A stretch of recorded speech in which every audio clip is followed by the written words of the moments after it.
Hello, America. Welcome to the Junto Podcast, where we promote the practical applications of critical thinking and bold creativity.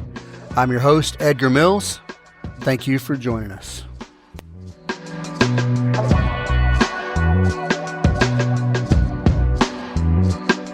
Hello, good people. Welcome back. Welcome to episode 51 of the Junto Podcast, and I appreciate you all for listening. I really do. We're trying to grow. We want to grow. Eventually, we're going to get over into video and all that stuff. But yeah, thanks for listening. Today, good people, I want to talk to you about my other project. I do osprey shooting solutions. I train and we do firearms training and competitions and courses and all those things. And we do the Junto Podcast where we talk about various topics. But Two Team Guys is a passion project. Well, it's been going on almost as long as Osprey Shooting Solutions. Just in a more, what's the word I want to use? Bespoke sort of way. I have almost standardized courses, but we shape them to the needs of the client. And these courses in Two Team Guys are geared toward organizations, whether it's you're like, corporate, big corporation, or sort of a small to mid-sized small business, independent entrepreneur type thing, or, well, especially nonprofits, and especially nonprofits who travel the world, think, or church missionary types. These are the types of people. And even security organizations. And even, well, let's say journalists, for instance. Now, we think individuals on that, but there's always a group of people. You got a camera guy and a producer and all these things. These are the people that we market to. Because what we do at Two Team Guys, threaded throughout each course, is leadership development and team building and individual and collective resilience, toughness. Yeah. And we add a little flavor of chaos into some of those things, and you will come out a sharper individual and a better team. So it's not your typical leadership coaching. First of all, I say this all the time, and this may hurt me business-wise, but I am not a highly educated intellectual. Yeah, I haven't done all these leadership coaching seminars, and I'm definitely not your typical vet bro selection clone leadership type stuff. The tagline is that we develop formidable leaders and indispensable teammates. That's the tagline.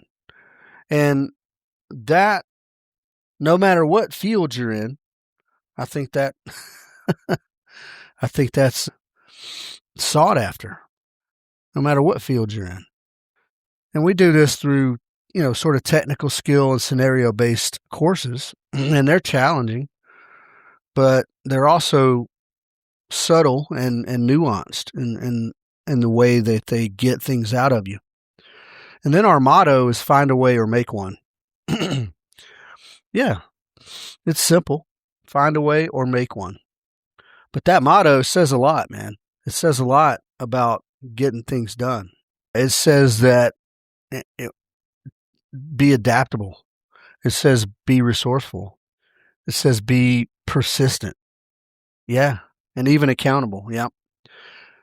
And great leaders are those things, and they help develop their teams to be those things.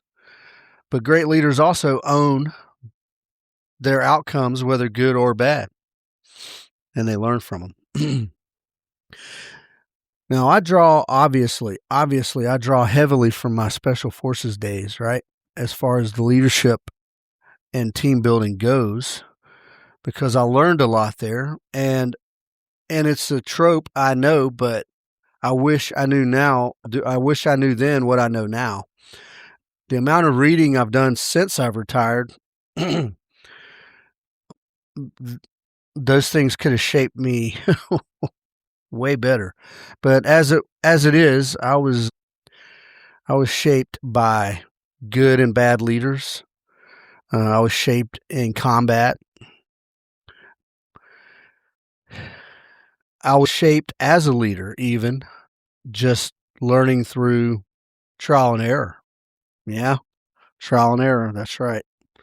And all the things that I think I've learned over the 25 years I was in the military, I think that what I did learn is how to focus that toward the civilian market, because the military there's a mystique. There's a mystique around special operations and all that. But the reality is leadership is leadership. There's different styles and different methods. But a good leader, if you can lead in the military, you can lead in the corporate world or any field. And vice versa, if you're a good leader as a civilian, whatever your job is, chances are you'll be a good leader as a military man, as a soldier. The traits and the characteristics are there. Now, two team guys, it's a project. I say it's my other business, but it's not really a business. It falls under OSS. But it's not massive and it's not scaled up in this. We don't do 100 people with some kind of crazy course. I mean, it's definitely not cookie cutter. And we don't do online modules with some well-dressed guy who's very attractive and handsome, speaking very eloquently about how to be a good leader. We don't do any of those things. I guess you could say two team guys is what you might call boutique or niche. And we're very small in scale, and it's very personal, and it's highly focused on building individuals first in order to enhance teams. We build the individuals up first in order to enhance the team.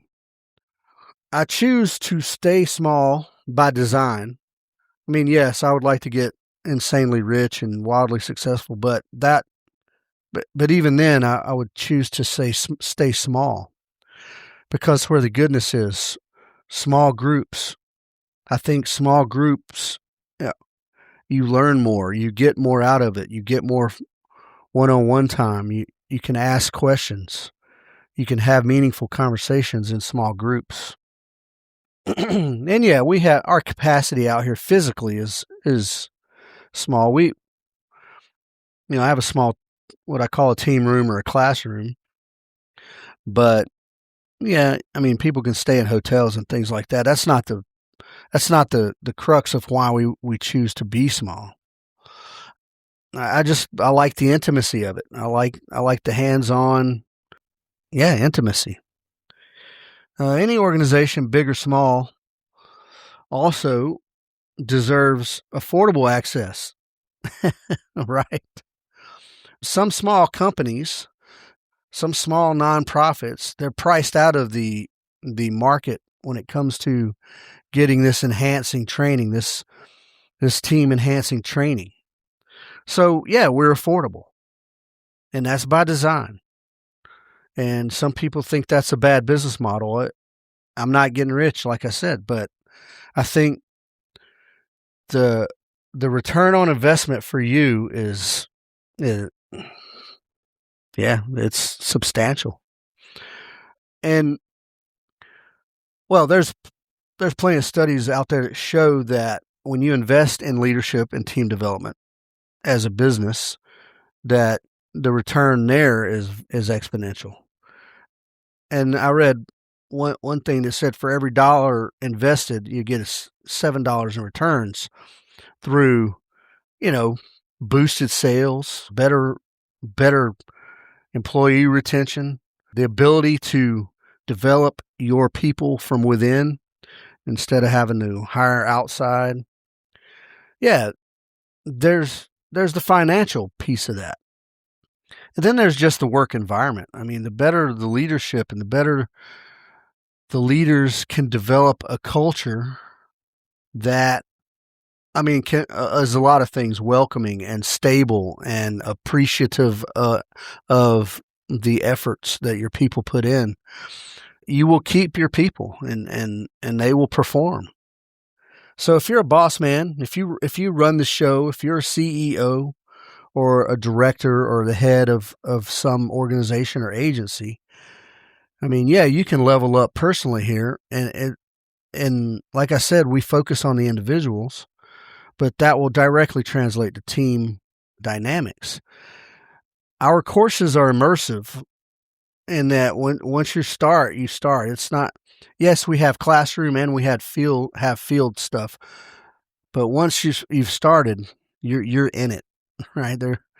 You don't take a break and go get into something else. And we have a very, taken from the Osprey Shooting Solutions side of things, we have a very no frills approach to delivering the information. And coming away from a 2-Team Guys course, you may see immediate effects, but you will definitely see long-term effects, especially long-term bonds that you build with your mates while you're doing these things. One of the best things that bonds humans together is suffering. Well, I hate to say hardship. Hardship bonds people together. So I'm gonna do a course rundown for you guys, and this may be a little boring, but some of you may not know these things. And then what I want to do, for those of you not familiar with John C. Maxwell's book, The 21 Irrefutable Laws of Leadership, you should become familiar with it. It's almost a textbook.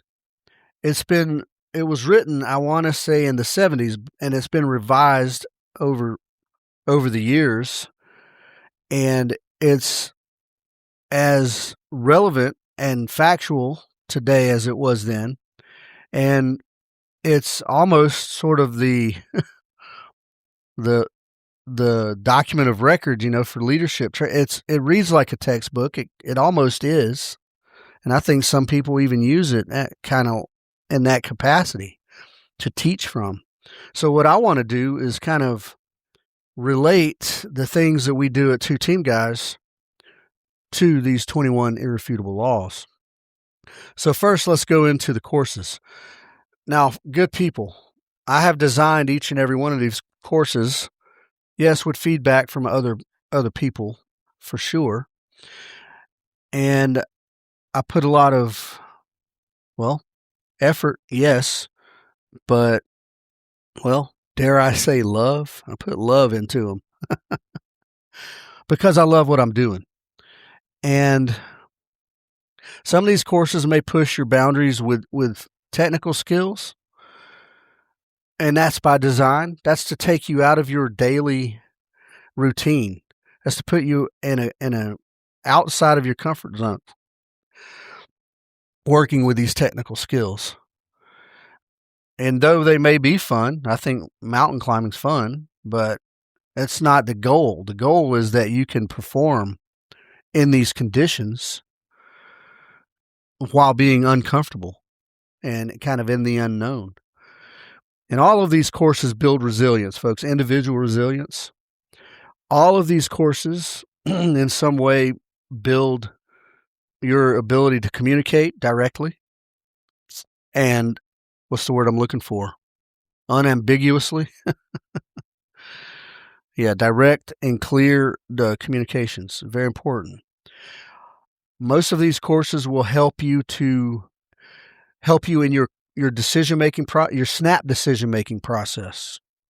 Because even though you may make a quick decision, there's still a process going on. And even if most of that process is just trusting your gut, and in the moment, you make that gut decision, but leading up to that moment, days, weeks, months, you're developing your gut, right? You're developing your baseline decision-making process so that the quick decisions they seem like quick decisions, but really they're not. They're already kind of addressed ahead of time. All of these courses address accountability, good people. You hold yourself accountable first, and you hold your teammates accountable. Yeah, through honesty and trust. Yeah. And then team dynamics. Now, other than land navigation, team dynamics, well, even in land navigation, but the team dynamics that you build in this course translate directly to your job, whatever your job is. Whatever your job is, it translates. Yeah. Okay, so here we go. Course rundown. First, one of the most common courses we do is land navigation, and we have a 1, 2, and 3-day version of that. And what that is a classroom portion, and then the hands-on practical exercise portion. And these hands-on practical exercises take place in fairly rugged terrain of northwest Georgia or northeastern Alabama. And the classroom portion is very, very robust. I'm very proud of the amount of effort I put into this. But that said, it's all directly derived from the U.S. Army Land Navigation Manual. It's just civilianized to be more palatable and go down easier. The Army will take the fun out of anything. And in the academic piece, we talk about the grid systems, MGRS, and Universal Transverse Mercator System, map reading, using a compass, terrain analysis, the ability to identify terrain and translate it from the earth to the map and vice versa. We do pace count and route planning, the whole works, all the things you need to physically navigate without a GPS. And it can be overwhelming. The classroom portion on the 2 and 3-day courses is an entire day. And it can, depending on the amount of questions and depending on how much people are getting it or not, that could be anywhere from that could be up to a 10-hour day or more. Yeah. And we do a lot of hands-on in that class, plotting grids and such. And it's a lot of information to take in one day. Yeah. And it technically, I could make a week-long course out of it, to be quite honest with you. But I don't have a week. Most people don't have a week to go train. That being said, any of these courses that I'm talking about today can be customized to your needs. Now, back to it. Let's see. You can do the land nav course as an individual, or you can do it as a team, 2-man team, or you can do it as a group.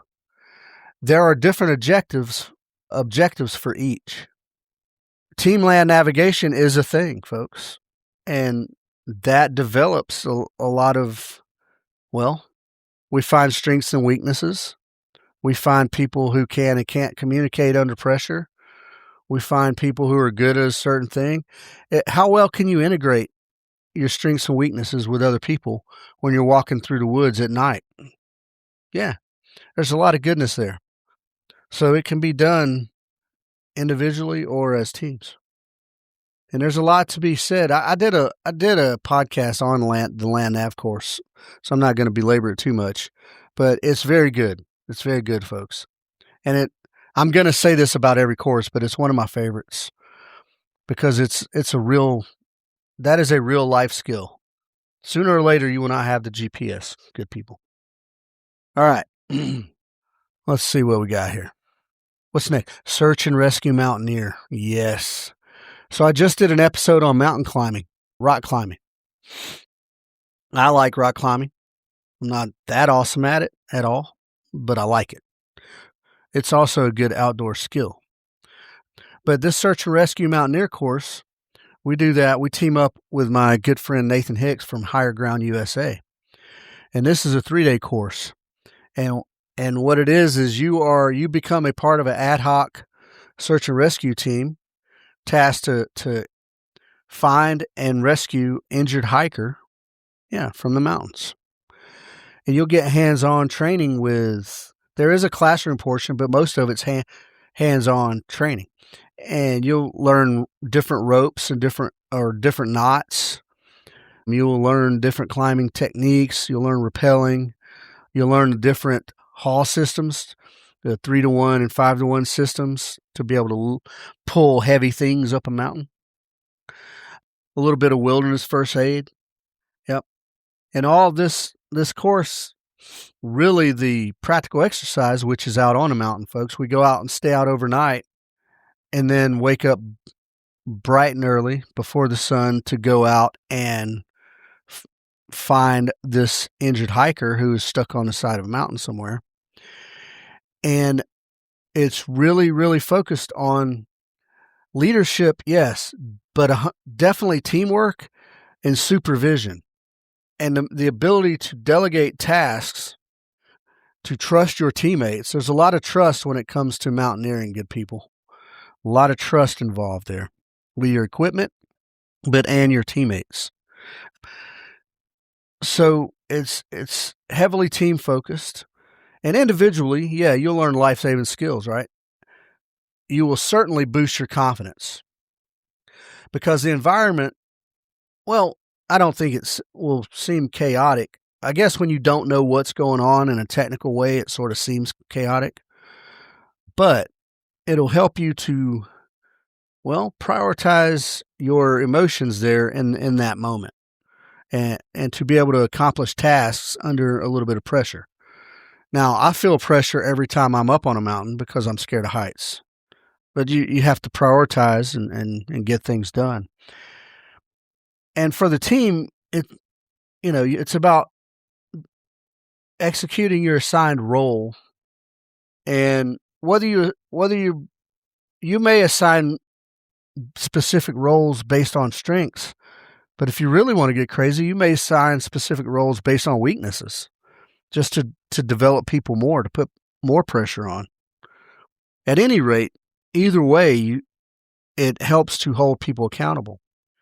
And if you come out as an individual, you'll walk away with definitely a sense of confidence that you've accomplished a thing that is tough and a lot of people just can't accomplish.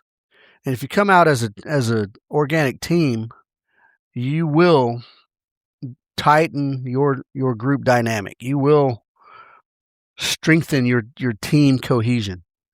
And how that affects you in daily work is that your ability to respond to a work crisis as a group, or your ability to tackle a big sort of complex project that may be time sensitive, to be able to do that as a group and to be able to hit those assigned roles and to be able to check off of each other, accountability, and be able to trust each other. Yeah. Search and Rescue Mountaineer. It's a good one. Again, one of my favorites. They're all my favorites. All right.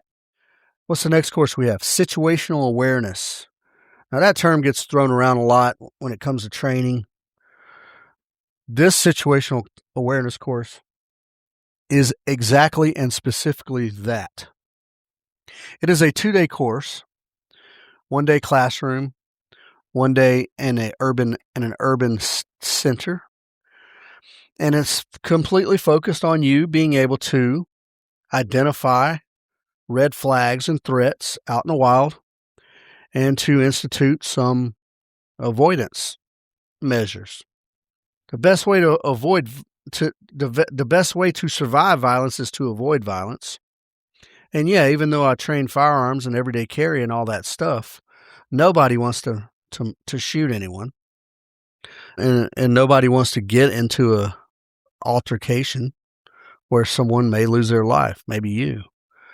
So to be able to identify potential threats and avoid those potential threats, there you go.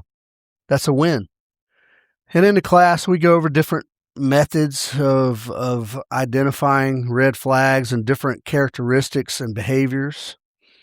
We go over how to spot anomalies in your environment, how to scan your environment and what is the normal environment. What does the normal look like to set a baseline?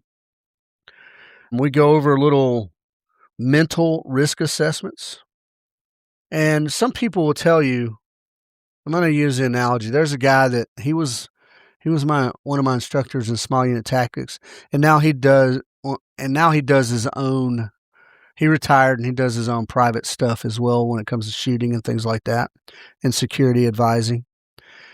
And he was on a podcast once, and he says, nobody sits with their back to the wall. Nobody, and that's true.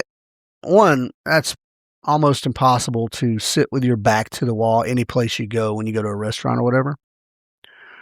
But he kind of played down, and I didn't agree with it. He kind of played down your ability, well, not your ability, but just normal everyday awareness. He kind of played that down, and I don't agree with it.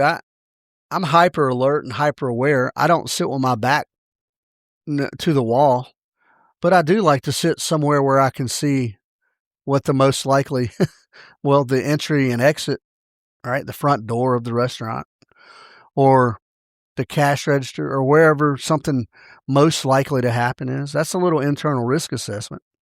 And I do it all the time, and a lot of people do. I don't think that's paranoid at all if you kind of build it into your thought process.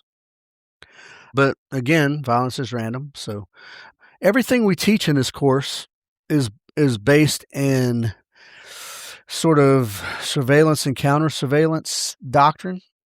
And I don't use those terms because we're not doing surveillance and counter surveillance, but we're adapting the tactics for our own personal awareness and safety. That's all.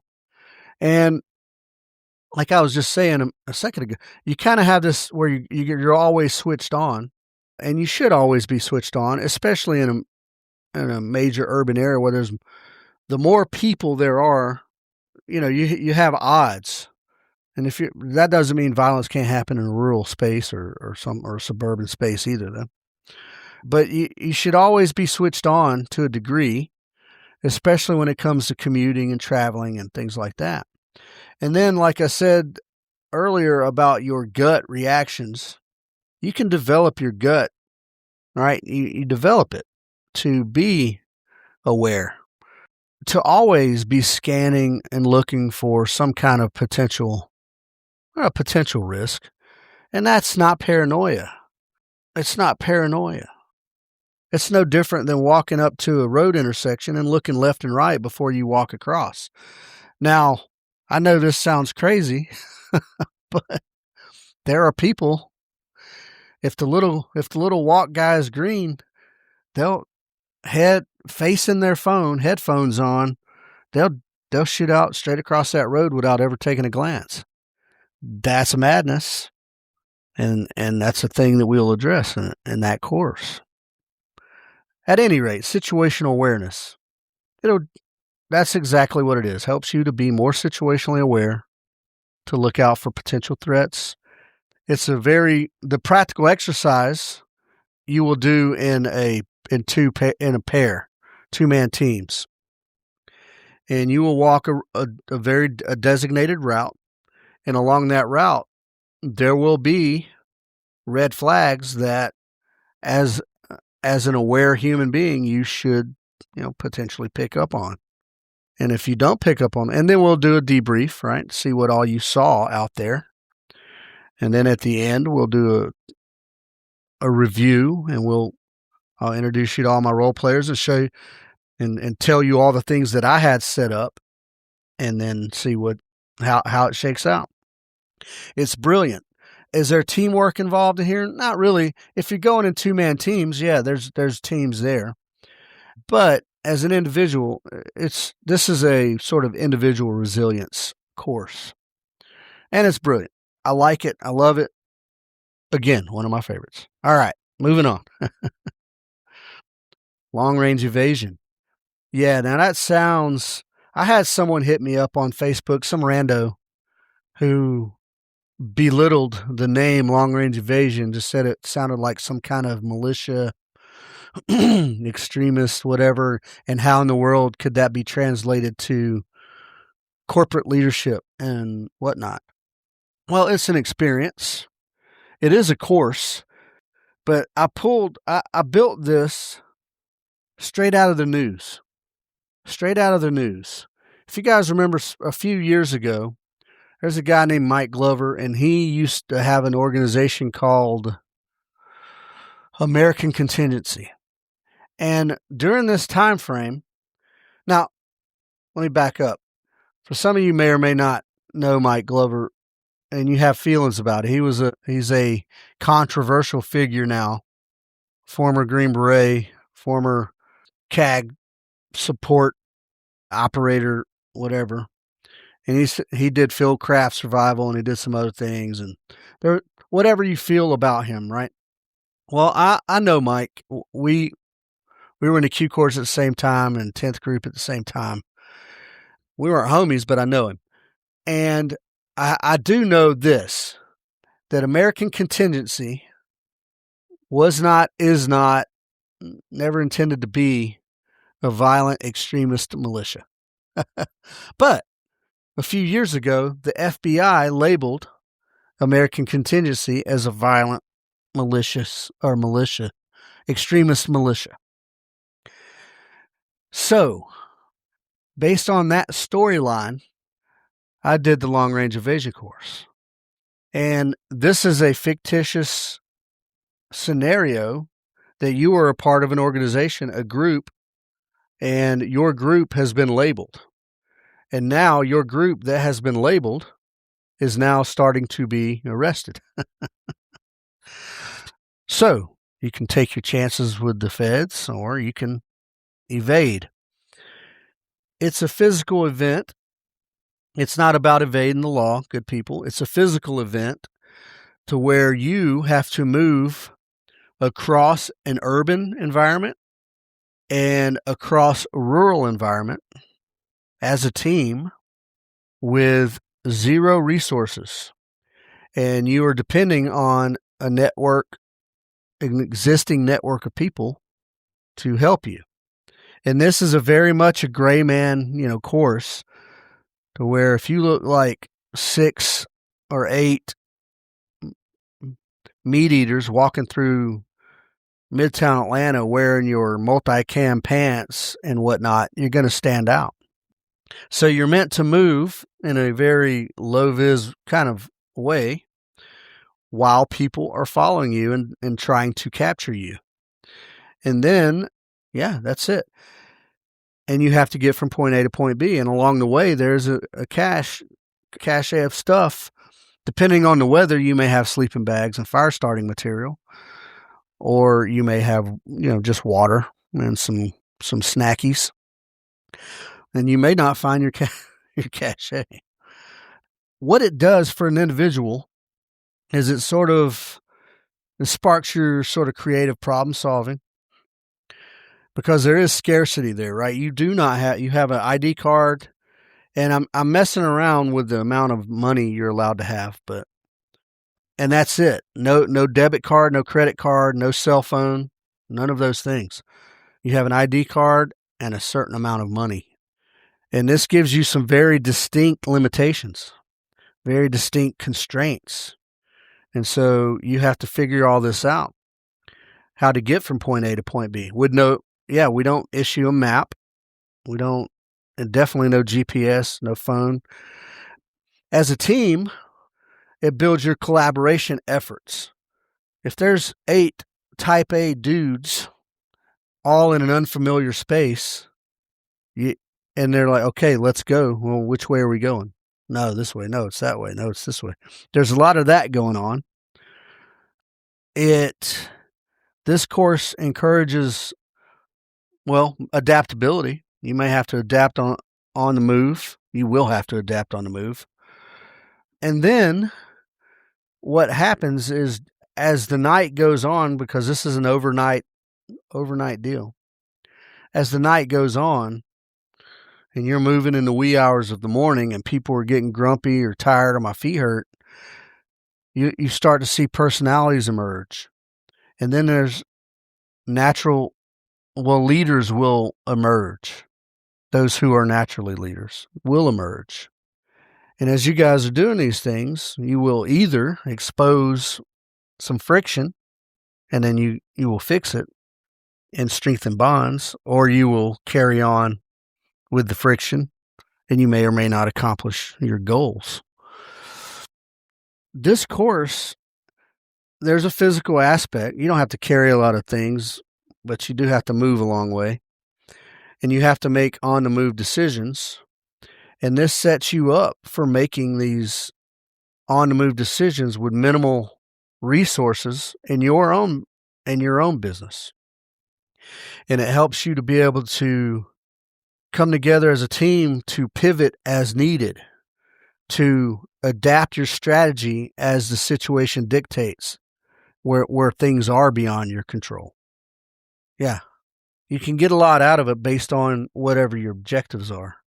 It is a cool-ass course, and again, it has a lot of value to it, but the experience itself, I think, is pretty dang cool. Okay. Next, we have sort of the resource-intensive, high-dollar courses. It's called a small unit mission, and it is that. It's an experience, but there is learning to be had there. But the experience is this. It's a 2-day scenario where you are playing the role of an ad hoc security team that came together as a contract to execute a high-risk operation. And this is all very much, now you do this with blue guns. There will be a live fire portion in that course, but you do it with blue guns or, UTM, similar to paintballs. And so, yeah, and you can opt out of the live fire marksmanship if you choose. If you're an anti-gun type person, you just want to do the fun thing, that's fine. But what this will help you in the course or during the first day is you do team SOP development on the spot. The 6 or 8 people have to come up with a way to operate together. And again, if you're an organic company, this may be easy. And if you're 8 individuals, this may be a little more difficult. You're going to learn a little bit about analyzing information to how it suits or helps or doesn't your specific needs. You're going to learn about contingency planning. Never mind the actual mission, but any mission. How to plan for contingencies or how to think through what the possible contingencies are. And then you're going to learn a little bit about doing a debrief, Well, and I don't want to say public speaking, but you will brief your mission. Whoever the de facto leader is and the team, however the de facto leader breaks down the team, you will brief your piece of the mission. And there's very much a leadership and followership here. There will be a specific leader. There will be specific roles amongst the team to accomplish the mission. Now, this is a high stakes, fast-paced mission, and you will infill into an objective like in the military, right? However you infill, there's a potential to infill via helicopter, there's a potential to infill via boat, and there's a likelihood to infill via cargo truck.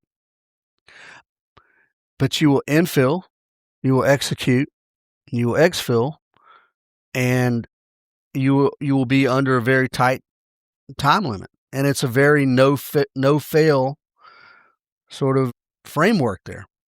There's not a lot of room to step off of the truck, move towards your objective, and then, oh man, what about this? What about that?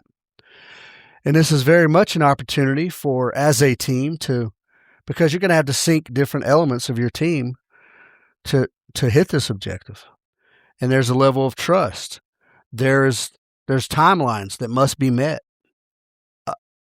Again, it's a high stakes, fast paced mission, but somewhat complex. Yeah, somewhat complex.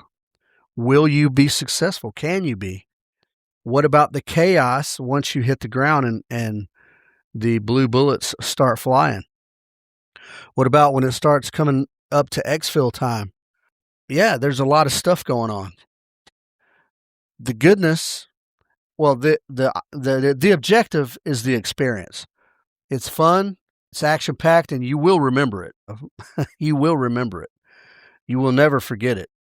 And the learning opportunities come in the form of systems, how to think about SOPs, how to analyze specific information, how to analyze what emergencies may arise. That these things go across any field, any field of work, and how to adapt to chaos. Yeah, it's a good one. One of my favorites. All right. And then finally, good people, this is one of the most robust, it's one of the most resource intensive, and it is one of the most valuable I designed the Surviving Captivity course with church missionaries and international travelers in mind. It was tailored specifically for missionaries, NGOs, independent journalists, or small to medium sized companies who send their sales associates to these third world countries to try to break into new markets, but they send them alone and unafraid with no security or anything like that. This is a 3-day course. And yes, it is inspired by real incidents that have happened, well, over the years, with people being rolled up in the South Philippines or Turkmenistan or wherever, and then get taken hostage, maybe possibly losing their head, maybe getting ransomed later on, who knows. So the classroom portion of this is one full day, and it's very robust. And in this classroom portion, we talk about travel preparation, just individually, right? Even down to what clothes you wear, where you go. First of all, where are you going? What is the culture there? What does the environment look like? Never mind what is the crime rate and what is the likelihood of XYZ. It's just, am I wearing appropriate clothes? Yeah. Are you wearing appropriate clothes for where you're going? Down to the hotel you're at, down to the cell phone. Does your cell phone operate in this region, or are you got to get another SIM card to operate here? Do you know where the embassy is or the consulate for the U.S.? Do you have those numbers, et cetera, et cetera, et cetera? It's a very robust classroom portion. And then if we're working with an organic crew, that you are all from the same NGO or from the same church, and you're going to a specific place, we will also do a legitimate country study on that place so that you can take with you real-time information. And if you're just an individual, a bunch of individuals doing a course, well, hey, it's definitely going to work on your resilience, and you're going to be a smarter traveler for it. You're very likely to, you're going to experience some physical discomfort. Yep. You're going to experience some stress for sure. Some of you may have a little bit of mental issues. Not mental issues, but you may hit your stress a little sooner than others. But yeah, it's going to be good. There is some captivity portion of that. But again, back to the purpose of this is really your pre-travel preparation. Yeah. That's the academic goodness of this. While in captivity, there's going to be some team dynamics that, well, you may or may not like. I don't know. We'll see. You may get introduced to a different level of empathy than you already have. Individual support, supporting a teammate. And then you may address a little bit of conflict resolution. There's a lot going on. And doing this course and experiencing what you're going to experience, this is going to make conflicts and crises at work just pale in comparison. And you will be able to breeze through. You'll be able to breeze through these little workplace issues because you're going to have a far different perspective when looking at these workplace issues.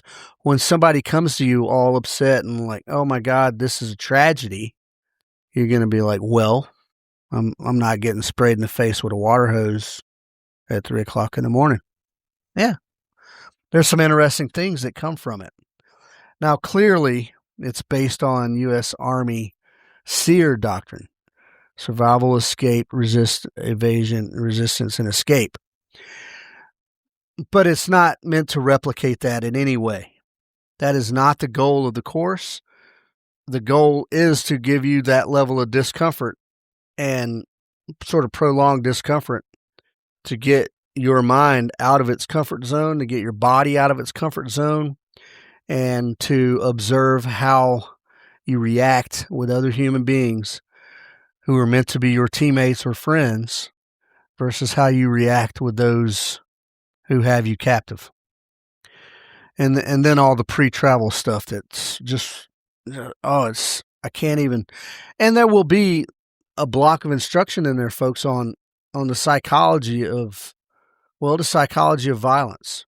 And then we will go over the sort of the motive, the different types of threat groups around the world and their motives, right? If you get rolled up in Burkina Faso, there's very likely to be a different outcome than if you get rolled up in Colombia. Yeah, different ideology, whatever. So we go over all those things, and we go over them in great detail. You need to know where you're going, folks. When you leave the United States of America, you need to know as much as you can about where your plane's going to land and where you're going to end up, just to help you. And it's not being paranoid, good people. It's just being prepared, again.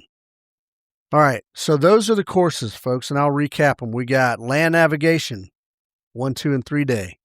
We have search and rescue mountaineer, which is a 3-day.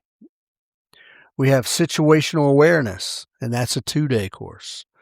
We have long-range evasion, and that is a 2-day course. And then we have small unit mission.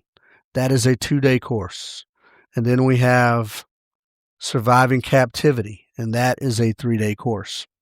All of those deal with individual and team resilience. All of those deal with adaptability, on-the-fly decision-making, meticulous planning, and then adaptability and on-the-fly decision-making.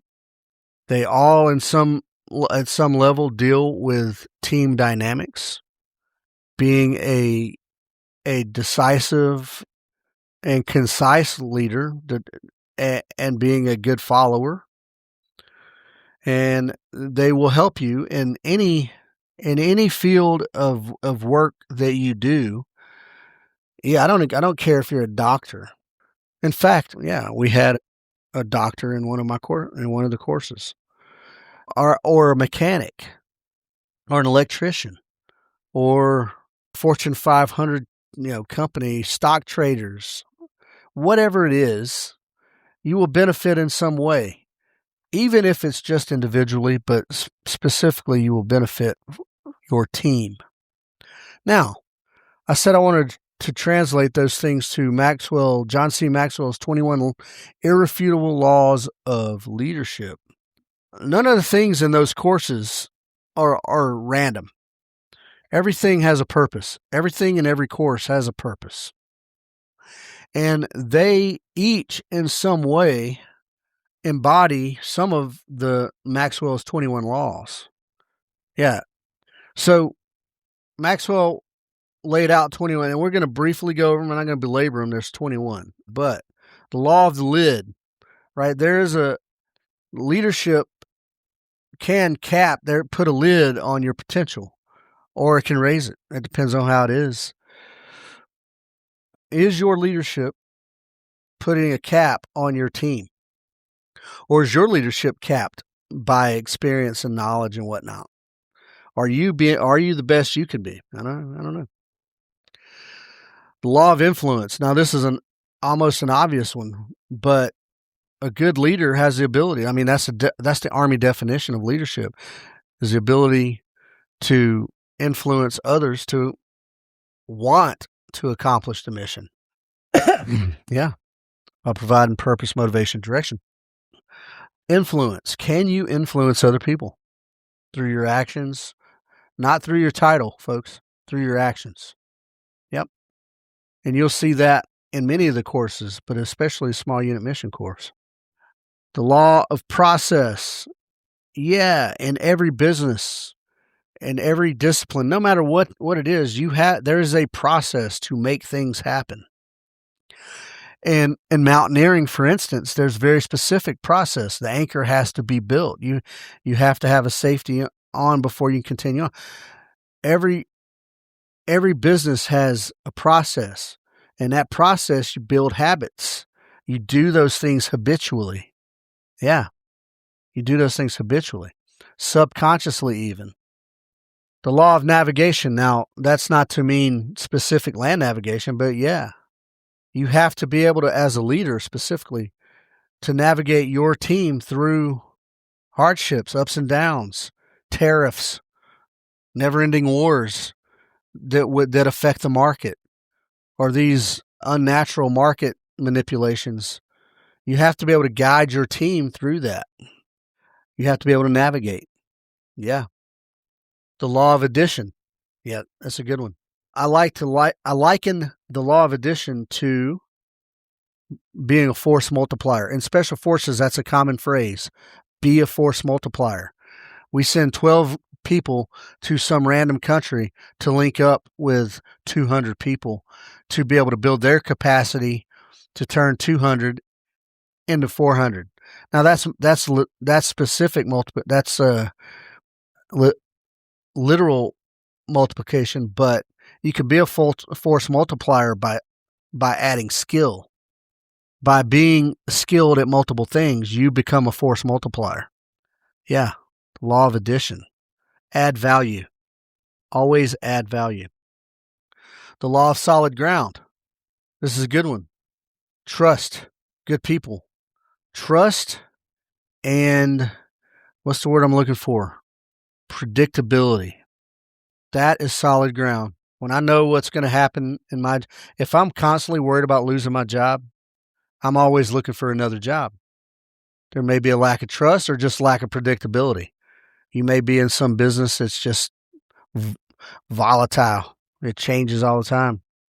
These scenarios that we do, they help you build trust with each other. The law of respect. The law of respect. Good people, respect is earned. That is all there is to it.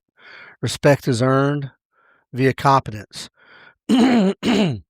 You may be an a-hole or you may be a nice guy, but those things don't get or lose respect. Incompetence causes you to lose respect. Competence causes you to gain respect. That's in my opinion. The law of intuition. As a leader, you need to be able to, develop that gut intuition, right? And you need to be able to read the room and read the situation to be able to make those seemingly instinctive decisions. Well, they are instinctive, but you've developed your intuition. So really, they're educated decisions. They're thought out. You need to be able to do that. And then Maxwell talks about the law of magnetism.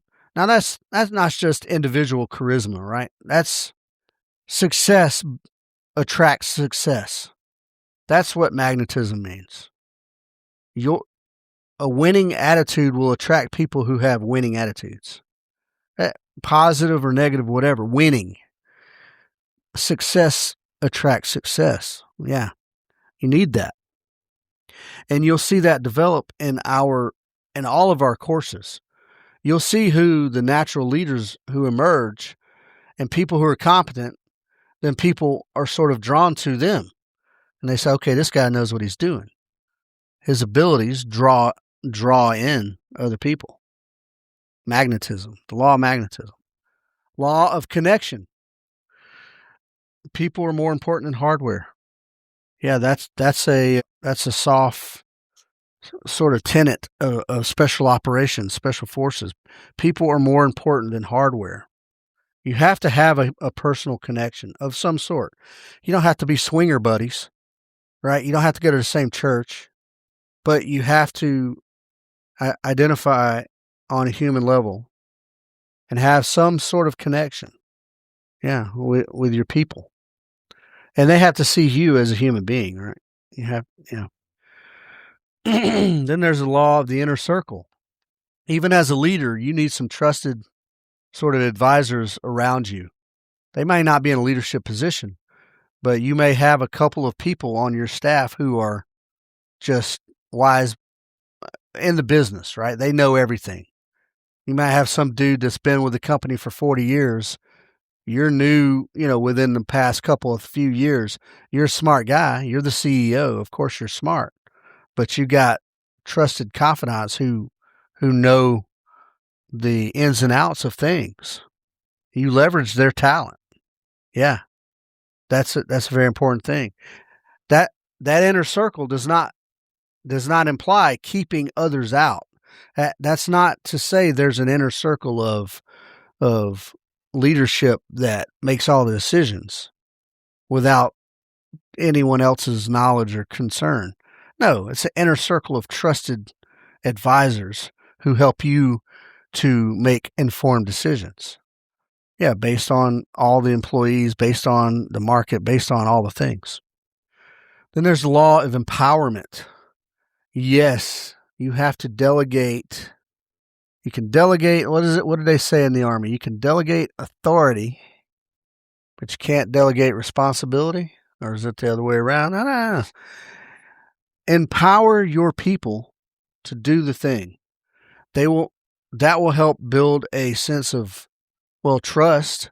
If you empower your employees or your people to do their jobs and, supervise for sure, but don't micromanage. And that'll give them a sense of ownership. Yeah. And you'll see that in our courses, especially small unit mission, especially long range evasion, especially mountaineer, search and rescue mountaineer. Delegate tasks out and then send them on to do it. Go back and check later. Yeah. But, give them a time standard. Be like, hey, by 3:00, I need this to be done to the, the way whatever, the standard. And then at, 2:45, you go be like, oh man, great job. Or they'll come back and say, hey, got it done. Come check it out, etc. Empower your people. And there's law of the picture. What that means is you be the picture. You be the embodiment of what you want. Yeah. You be the embodiment of what you want your people to be. Do it. In the Army, they call that lead by example. Yeah. You do the thing with as much effort as you expect them to do the thing. And that will get effects out of your team. That'll get effects. The law of buy-in, good people, the law of buy-in. First, you have to buy into the vision, right? But they have to buy into you as a person. The company vision may be, bought in. Everybody, yes, I chose to work for this company because of the vision. Now they have to buy into you. Do you embody the vision? Do you enable the vision? And do you have a clear concept? Do you have a clear, vision of that vision? You will get that you'll definitely get it in small unit mission for sure.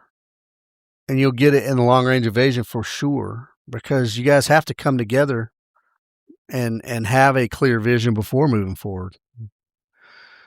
Then there's the law of victory. Cultivate the winning mindset. Yeah. You always make contingencies for everything. That's not a defeatist mindset, good people. That's just being prepared for unknowns. There's always unknowns, but you plan for success, good people. You plan to win, and you go forward with the assumption you're going to win.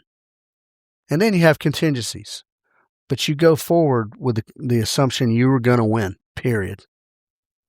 And then there's the law of the big mo, is what Maxwell calls it. Momentum. Good people, you have to capitalize on momentum. In military parlance, when you do CQB, and CQB is the surprise, speed, and violence of action. That gets you into the foothold, surprise, speed, and violence of action. And then what carries you through that structure is momentum. And if you lose momentum, you're very apt to get stuck and to get pinned down. You try to capitalize on the momentum. And that will carry you through. You get small wins. When you have good momentum, you pick up little small wins along the way. And that just builds the momentum like a snowball going down the hill in Bugs Bunny cartoons. Yeah. Try to capitalize on the momentum.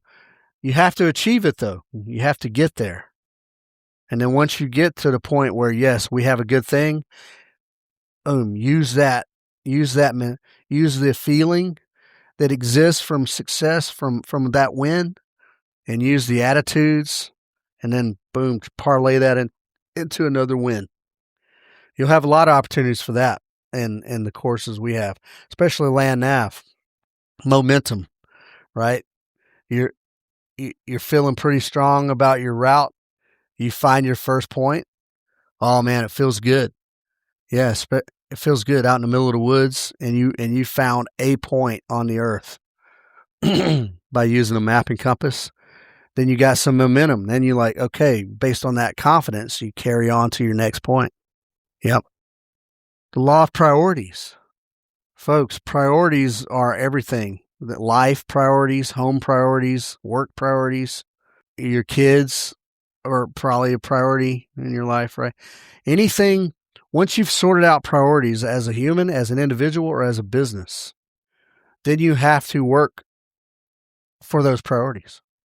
You can't just go, yes, these are my priorities, and then carry on and do something that does not support those. If you're doing something that doesn't support those priorities, you are either not prioritizing the correct thing, or you're not doing the correct thing. Focus on priorities, good people. And you'll get that, especially in the long range evasion. Yeah. You will get priorities. They will become evident to you. If you don't prioritize correctly, they will become evident to you. And then there is the law of sacrifice. Oh yes, sacrifice. Now, you guys who know me, you know I preach Ayn Rand and individualism. That doesn't mean you can't sacrifice on a voluntary level. And in order to be a good leader, well, one, you sacrifice your time. You sacrifice your time to your people. Yeah. And John Maxwell says you have to give up to level up. And even more. I've said this before. Look, I have a poster hanging on my wall, one of those canvas ones, and it says, all you can take with you is that which you've given away. That means you have to sacrifice in order to achieve and help your people achieve. Yeah. And you may see that in the Surviving Captivity course, to where you have to sacrifice to achieve the longer term priority there, longer term goal. You may have to give up some comfort or some food. Yeah. Law of timing. Yes, timing seems to be very critical, and seizing the moment, right? taking advantage of the moment. You have to have the vision, and you have to have a clear understanding of the vision to be able to know when these moments, because these moments come and go all the time. And I suspect we probably miss a lot of them.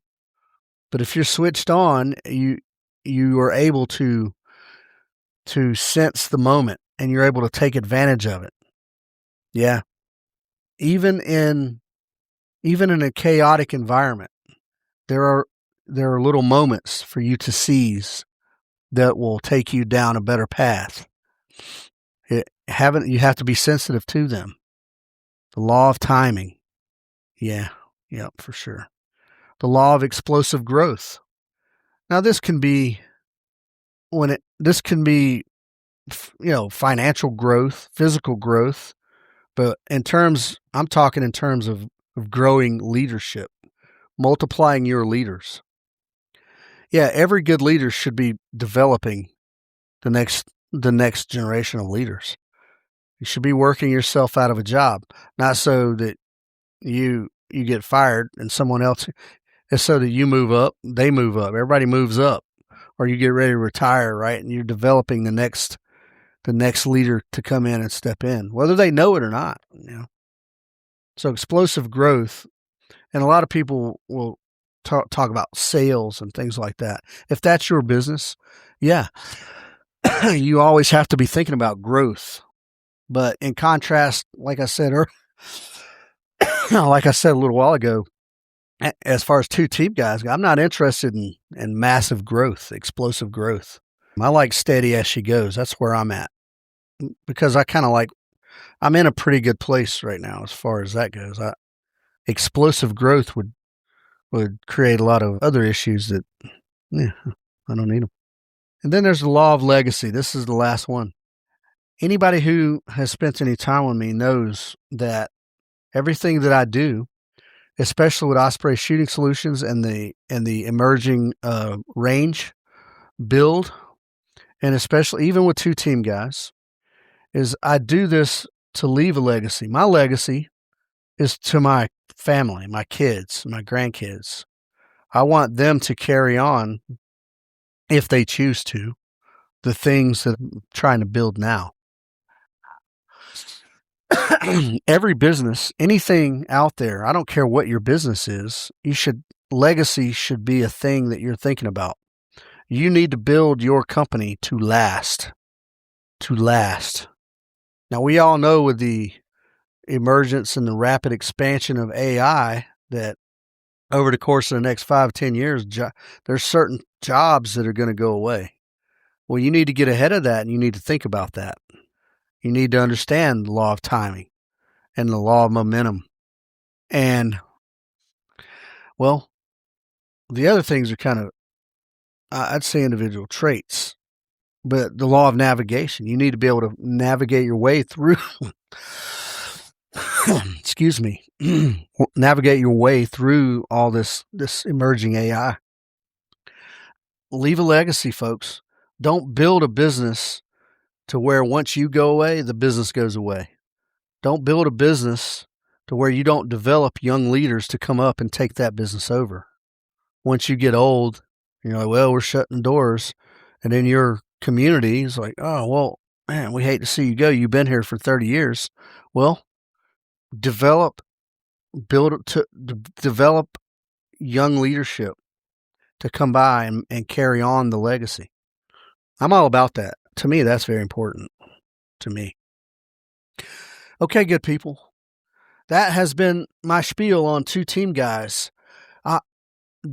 These courses that we do, they are on demand. Scheduling is on demand.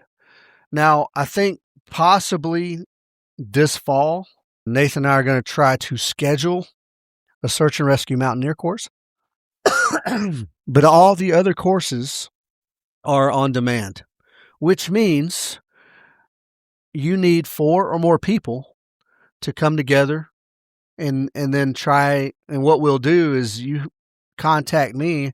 Hey, I have 4 or more people and we're interested in XYZ, whatever course you're interested in. And then we will work out a couple of possible dates, and then we will set the thing up. I'll give you a read ahead. You guys will pay the fee, however many people that is, and then we will, on a training day, we'll come together and do the thing.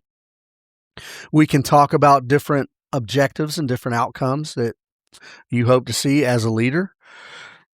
If it's just individuals who want to, land navigation, then that's it. We'll go out and land nav. If you're doing any of these other courses, there's going to be some desired outcomes. And especially if you're an organic group. And I do encourage organic groups to look at these courses. And I especially encourage NGOs and church missionaries to look at the Surviving Captivity course, at minimum the situational awareness course. These are these are fundamental skills or it's fundamental knowledge that you need when you're in foreign countries. Yeah, even in Europe, even in first world countries, you still need these skills. But especially if you're going to down to South America or the continent of Africa, or even, when we get in those Western Asian countries over there, or even Southeast Asian countries. The Philippines, you got the South Philippine Islands down there where, church missionaries have lost their heads, literally. So anyway, I strongly encourage those groups to look at those courses. Again, we are affordable. Those are resource intensive, but we are affordable. Reach out and ask questions. You can hit me on Instagram. I have a 2Team Guys account on Instagram. My email is edgarmills@ospreyshootingsolutions.com. You can always reach out and ask questions. I'm happy to answer those. And everything, again, is customizable to your desired outcomes. Well, to your objectives. You may not get the desired outcome, but we will meet your objectives. So if you're a small business, big business, individual, security, some of these things are real good for law enforcement guys as well. Yep, reach out. Other than that, folks, ospreyshootingsolutions.com is where all the shooting things happen. Next week, we have a pistol workshop, long-range pistol. And I say long-range to mean 25 out to 65 yards we will be working. Next month, we have the taxation and theft pistol match. And then next month, we have a wild card day for Osprey Shooting Solutions. Check out 2teamguys.com. That's the number 2. That has all these courses I just talked about and a little more detail on the things required for those courses. And then check out this podcast, the website, thejuntopodcast.com. And then you can always get this podcast on whatever platform you listen on. And then, as always, please consider giving to the Help a Homie Fund. That is givesendgo.com/Help a Homie Fund. And that is our efforts to try and help individuals in need. I saw a guy walking down the street just yesterday, and he was barefoot. And he wasn't barefoot because he was a nature lover. He was walking down the street. He looked like a homeless guy. I was not in a position to stop and help. And I feel bad about that. In fact, I saw the guy on 2 separate occasions, and that was probably me missing the law of timing was not there. I missed it. How did I think about that? Yeah. If you see the guy twice in a day in 2 different locations, that was my sign, and I missed it. I was not sensitive to that. At any rate, help me help people. If I see that guy again, I'm going to find out what his shoe size is and go buy him some sneakers. So that's what we do with Help a Homie anyway. It's a small scale thing, folks, very small.